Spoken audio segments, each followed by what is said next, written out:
New education policy 2020 यानी कि नई शिक्षा नीति 2020 को कैबिनेट ने मंजूरी दे दी है। 34 सालों के बाद शिक्षा के नियमों में कई बड़े बदलाव किए गए हैं।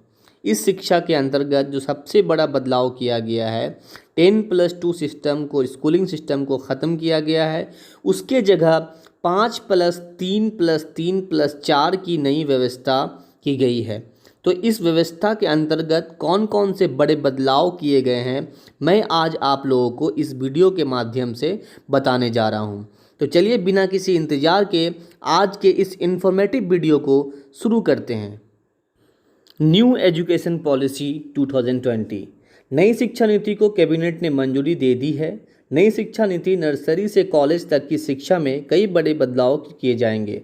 नई शिक्षा में स्कूल से लेकर हायर एजुकेशन तक कई बड़े बदलाव किए जाएंगे। देश में उच्च शिक्षा के लिए एक ही नियामक होगा। वह नियामक online self disclosure based transparent system पर काम करेगा।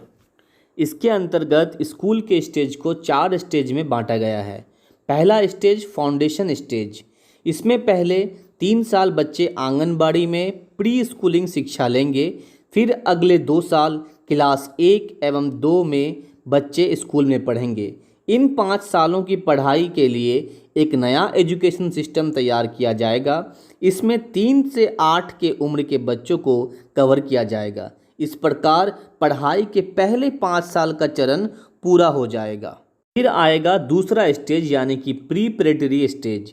इस चरण में क्लास 3 से 5 तक की पढ़ाई होगी। इस दौरान बच्चों को प्रैक्टिकल के जरिए साइंस, मैथ्स, आर्ट्स आदि की पढ़ाई कराई जाएगी। 8 से 11 साल के बच्चों को इसमें कवर किया जाएगा। इस तरह पढ़ाई का दूसरा चरण यानी कि 3 साल का दूसरा चरण पूरा हो जाएगा। फिर आएगा तीसरा स्टेज यानी कि मिडिल स्टेज।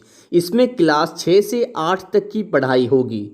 11 से 14 साल के उम्र के बच्चों को इस स्टेज में कवर किया जाएगा। इन क्लासेस में सिलेबस बेस्ड एजुकेशन दिया जाएगा।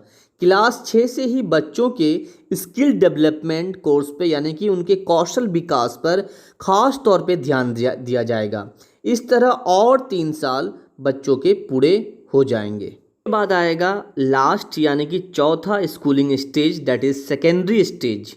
इसमें क्लास 9 से 12 की पढ़ाई 2 चरणों में होगी, जिसमें हर एक सब्जेक्ट को डिटेल में पढ़ाया जाएगा और पढ़ाई जो है टोटली कॉन्सेप्ट बेस्ड होगा। इस स्टेज में बच्चों को सब्जेक्ट चूज करने की भी आज़ादी होगी। वो एक बहुत ही बड़ी बात है।